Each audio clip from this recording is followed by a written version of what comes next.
Chers fidèles lecteurs de Chris Yapi, je vous propose aujourd'hui une enquête que j'avais menée il y a de cela 8 mois. À l'époque, j'avais voulu attirer l'attention de tous les militants du COJEP sur la haute trahison de Blé Goudé vis-à-vis de notre mentor, le président Laurent Gbagbo.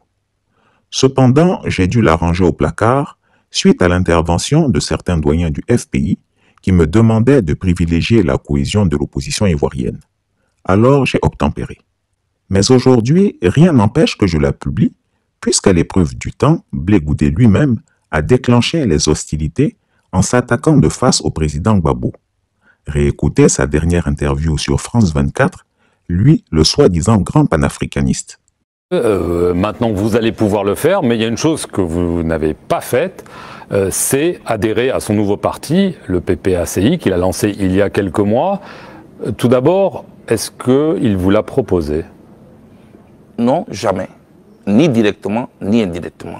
D'ailleurs, je n'ai jamais été membre de l'ensemble lui-même. Comment pourrais-je être membre d'un sous-ensemble? Le PPACI sort du ventre du FPI, duquel je n'ai jamais été membre. Donc, n'ayant jamais été membre de l'ensemble, je ne me vois pas membre d'un sous-ensemble. Et le président Laurent Gbagbo, s'il ne m'a pas proposé cela, c'est parmi tous ceux qui l'entourent, c'est celui qui me connaît réellement. Il sait que je suis un homme libre, on a toujours fonctionné en allié. Il prétend qu'il n'a jamais été militant du FPI. Mieux, qu'il a toujours fonctionné en allié avec Laurent Gbagbo. Quelle outrecuidance! Lui, le grouillot, naufragé en Angleterre, après le scandale de sa tricherie à la licence d'anglais, a débarqué à Abidjan quand éclata la rébellion de 2002 pour, disait-il, défendre le pouvoir de son père, Laurent Gbagbo. Aujourd'hui, on sait que ce n'est pas le régime de la refondation qu'il défendait, mais il se construisait plutôt, à moindre frais, une carrière politique personnelle. Et ce malotru pense pouvoir diriger la Côte d'Ivoire. Ivoirien, Yako, toi le neveu présidentiel, on n'est même pas encore allé quelque part, tu as déjà triché à la licence d'anglais, et ce, à l'âge de 29 ou 30 ans, puisqu'il est supposé être né en 1972.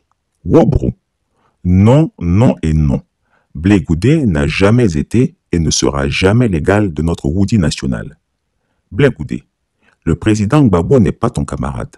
Vous n'êtes même pas sur le même piédestal. Tu n'as jamais été l'allié du président Gbagbo, mais bel et bien son suiveur. Tu as même supplié pour être dans son gouvernement. Aujourd'hui, tu viens gueuler que tu étais son allié? Quel fiefé et dangereux menteur. Chers auditeurs, visionnez attentivement cette enquête et dites-moi après coup si Chris Yapi avait vu juste un an plus tôt. Les faits récents ne me donnent-ils pas raison? Entre ce godillot de Blé Goudé et moi, qui est le traître? Qui ment toujours? Démission en cascade au COJEP, le double jeu de Blé Goudé mis à nu.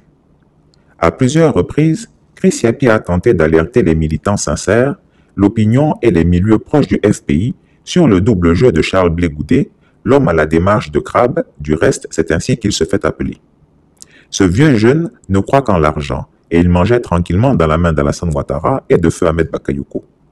Chris Yapi a aussi indiqué que Blé Goudé, se croyant plus fin et plus rusé, voulait se jouer de son ancien mentor, Laurent Gbagbo. J'ai reçu vives injures de Charles Blé Goudé lui-même et de ses sofas. S'ils avaient mon identité, ils m'auraient certainement appliqué l'article 125. Pourtant, ce que je disais n'était que la stricte vérité. Le jour, il se dit fils du président Gbagbo, ne tarissant pas d'éloges sur lui, vantant son génie politique, son courage, sa résilience. Mais la nuit, il dit les pires insanités sur son héros, le traitant de vieillard déboussolé, manipulateur, atteint d'Alzheimer et manipulé par Nadi Bamba. Il disait à tous ses proches que c'était la cécité politique de Laurent Gbagbo qui les avait envoyés à la CPI, et que même là-bas, son ancien mentor s'était révélé un individu faible et peureux. Il disait à tout le monde que c'est lui qui faisait Laurent Gbagbo, et que sans sa mobilisation de la rue, le régime de la refondation serait tombé depuis longtemps. Mieux, il a dit que c'est lui qui faisait la cuisine et donnait à manger au président Gbagbo à La Haye. Tous les membres dirigeants honnêtes et sincères du COJEP le savent, et aucun d'entre eux ne peut démentir cela. À peine avais-je essayé d'alerter les militants du COJEP et Blé Goudé lui-même pour qu'ils se rachètent et qu'ils ne se dissocient jamais de Laurent Gbagbo et ne commettent pas le parricide, que Blé Goudé, dans une de ses diatribes, s'est mis à m'injurier en vociférant comme il aime le faire, allant jusqu'à faire de l'esprit en disant que Chris Yapi ment toujours. Il croyait ainsi faire le malin. Or, en réalité, les écrits de Chris Yapi se voulaient des conseils pour ne pas qu'il pense qu'il peut voler très haut et n'aille finalement se brûler les ailes. Aujourd'hui, avec les révélations de hauts cadres du COJEP, qui ne disent même plus à demi-mot que Blé Goudé a trahi son mentor, les Ivoiriens sont désormais situés. Finalement, qui d'entre Blé Goudé et Chris Yapi est le menteur? Pense-t-il qu'on ne voyait pas le dos du nageur? Lui, Blé Goudé, un menteur doublé d'un tricheur? En effet, Blé Goudé, né en 1972, a mis plusieurs années, 29 ans, pour tenter d'obtenir une simple licence d'anglais. Dieu ne l'ayant pas doté d'un cerveau en capacité, il a honteusement triché pour avoir sa licence. Mais la tricherie a éclaté au grand jour et le conseil de l'université s'est rendu compte que Blé Goudé avait obtenu des notes exceptionnelles dans des matières pour lesquelles il n'avait même pas composé. Son complice, le docteur Toro Seri Eloi, ex-assistant du département d'anglais, qui lui avait délivré les notes frauduleuses, a été sanctionné par l'université de Cocody et a fini par être envoyé. L'affaire avait fait la une des journaux de l'époque. Demandez à Blé Goudé de démentir cette information, puisqu'il aime répondre à Chris Yapi. Peut-il parler de mensonge aujourd'hui, se positionner comme un homme de probité et se poser en donneur de leçons? Son petit jeu est découvert, et ceux de ses suiveurs qui encore se laissent berner n'auront que leurs yeux pour pleurer. En tout cas, dans cette affaire, Chris Yapi lance un appel aux militants du COJEP à rejoindre massivement le nouveau parti en gestation de notre outil national, le président Laurent Gbagbo. C'est lui notre boussole, et personne ne peut le défier. Nous, c'est Gbagbo nous connaissons. Vive le président Laurent Gbagbo. Président, il faut parler un peu fort, s'il te plaît. Je disais donc que voici le courrier qui a été lu. Il manque que, vous avez dit, que le président Gbagbo, en répondant à l'appel des mamans, voulait servir des trente d'union. Donc vous avez lu tout le courrier, vous avez. Je voudrais savoir qu'est-ce qui ne va pas dans ce. Tous les camarades sont là, c'est de notre mouvement. Je vous demande pardon, soyons francs les uns envers les autres.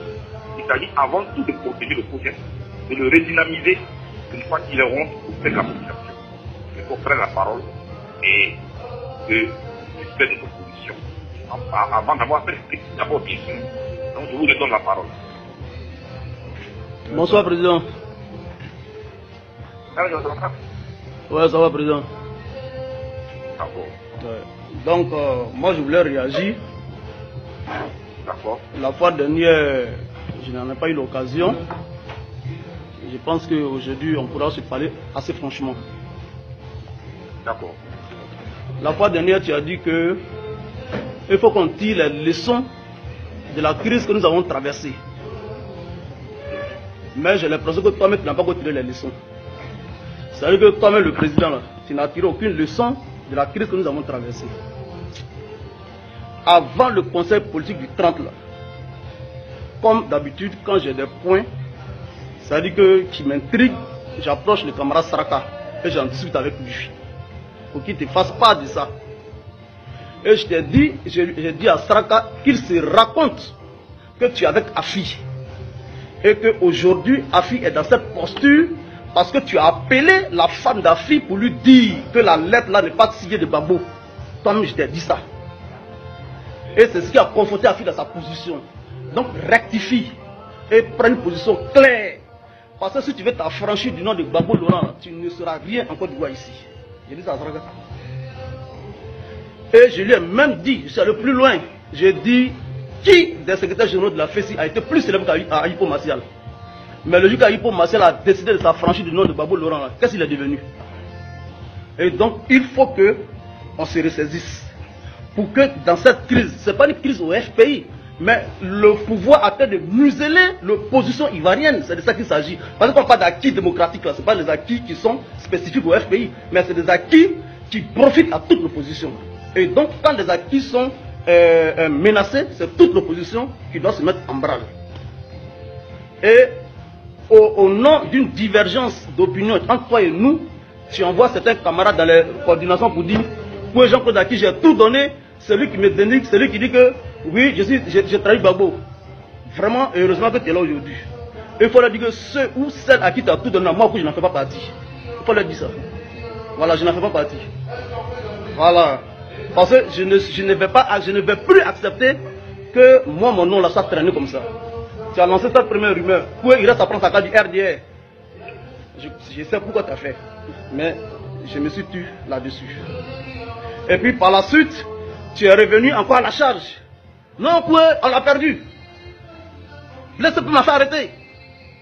Mais en fait, il faut changer ta méthode de travail. Change ta méthode de travail parce que toi-même, c'est toi-même qui dis hein, que quand quelque chose te concerne, tu es le dernier à savoir. C'est pour ça que pour le moment, tu ne sais pas encore que aujourd'hui, là, encore il y a une autre réalité. Et cette réalité nous a été démontrée hier, lorsqu'on faisait la coalition. Et les gens ont parlé de tout le monde, sauf toi, un acteur clé. Bien que pour te dire qu'on peut avancer sans toi. Et nous, on veut rattraper ça, et il y a des gens qui nous tirent en arrière. Oui, pourquoi on fait ça là? Oui, pourquoi on est rentré ici? Oui, on nous met dans des procédures inutiles.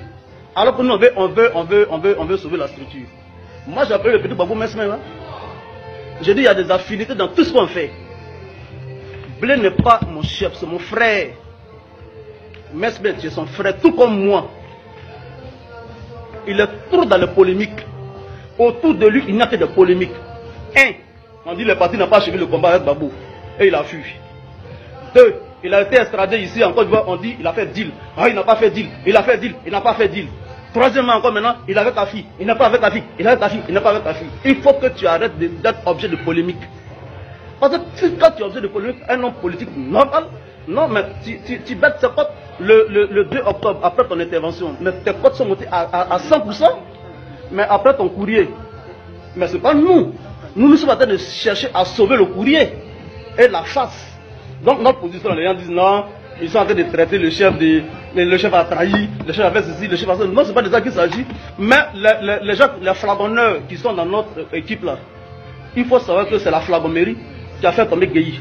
C'est cette même flagonnerie là qui a fait tomber Bédier, qui a fait tomber tous ceux qui écoutent ce qu'ils ont envie d'entendre et qui ne veulent pas la contradiction. Et de se servir de cette contradiction là pour corriger les erreurs et avancer. Attends, mais dire que Afi n'est rien à Abidjan ici, est-ce que c'est faux? Afi n'est rien à Abidjan ici. Et puis il ne sera rien. Bon, est-ce que Babou était candidat? Ou nous on est neutre là? Est-ce que Babou était candidat? Mais si Babou est candidat, pourquoi nous doit être neutre? Mais c'est ça qui est juste. Mais le père et le fils ne peuvent pas être dans une même cellule. Et puis le père va dire, ah, quelqu'un a fait par là mon pas. Ah, bon, moi je viens. Non, vraiment, je suis le prêtre. Non, quand je viens, je frappe lui qui fait par là mon pas d'abord. Et ça, tu l'as démontré lors de ton audience de confirmation des charges. Tu dis, je suis baboïste, j'en suis fier. Et si c'est pour ça qu'on veut me faire ceci ou cela, j'assume. Alors, d'où vient qu'aujourd'hui, on est neutre? La neutralité n'existe pas dans le combat politique. Ça n'existe pas. Mais, attends, il faut qu'on accepte quand même qu'on se dise un certain nombre de vérités. Parce qu'on n'est plus des enfants et moi, là. Vraiment, j'ai 44 ans. Je suis un enfant. Je suis père de 3 enfants. Et mon avenir politique n'est pas ailleurs. Et donc je souhaite vivement que, à partir de ce courrier-là, tu te remettes en cause, tu changes ta manière de travailler. Tu changes ta méthode de travail dans les manipulations, dans la roubladise, dans la ruse avec tes camarades. Tu viens de confesser tout à l'heure que le président Babou t'a envoyé en mission. Pourquoi tu ne dis pas ça à Yuambi qui est ton intérimaire? Mais il fallait dire à Yuambi que le président Babou m'a envoyé en mission pour parler à ta fille.